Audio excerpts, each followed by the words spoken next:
এইভাবে একটা বিয়েকে আর কতদিন টানবে কে জানে। একটা জিনিস দেখছি যে গত 3 দিন ধরে গল্প যেন এগোতেই চাইছে না। না বিয়েটা হচ্ছে আর না ভাঙছে। সেই একই জায়গায় গল্প গোল গোল ঘুরতেই আছে। সেই মহারাজের মা অপয়া অপয়া বলে একই জিনিস বলেই যাচ্ছে, আর এরা দুজন সমস্ত লজ্জা শরমের মাথা খেয়ে অপমানিত হয়েই যাচ্ছে। আরে ছোবল না মারতে পারলেও কমপক্ষে ফোর্স তো করতে পারে নাকি পূজারিনী নাকি, কিন্তু হচ্ছে আর কি। আর প্রিয়াঙ্কার সেই ফোন করাটা আজকে নিয়ে 4 দিন হয়ে গেল, কিন্তু আগে কিছুই হলো না।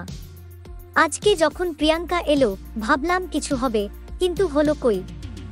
এইভাবে এই বিয়েটাকে আরো কতদিন চালাবে ভগবান জানে।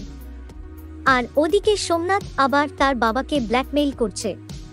এটা তো সবথেকে বেশি হাস্যকর ব্যাপার। আরে বাবা, সোমনাথের ব্ল্যাকমেইল এ ভয় কেন পাবে তার বাবা? সে যদি উল্টে বলে না যে তোর কুকীর্তির কথা তোর মাকে পূজাকে আমিও বলে দেব, তাহলে ওই সোমনাথ প্যান্টে পায়খানা করে ফেলবে। কিন্তু তা না করে লেখক কি করছে, না তার বাবাকে টাকা দিতে বাধ্য করছে। আর ওদিকে মহারাজ, তারও ওই ভালো মানুষই আর জাস্ট নেওয়া যাচ্ছে না। হ্যাঁ, নেওয়া যেত যদি সে যাকে বাঁচাচ্ছে মানে তার দাদা মানুষের মতো মানুষ হতো। মানে সেই কবে থেকে চলছে, একেবারে শুরু থেকে। পূজারিনী সত্যি খোঁজের চেষ্টা করেই যাচ্ছে, আর মহারাজ চাপা দেওয়ার।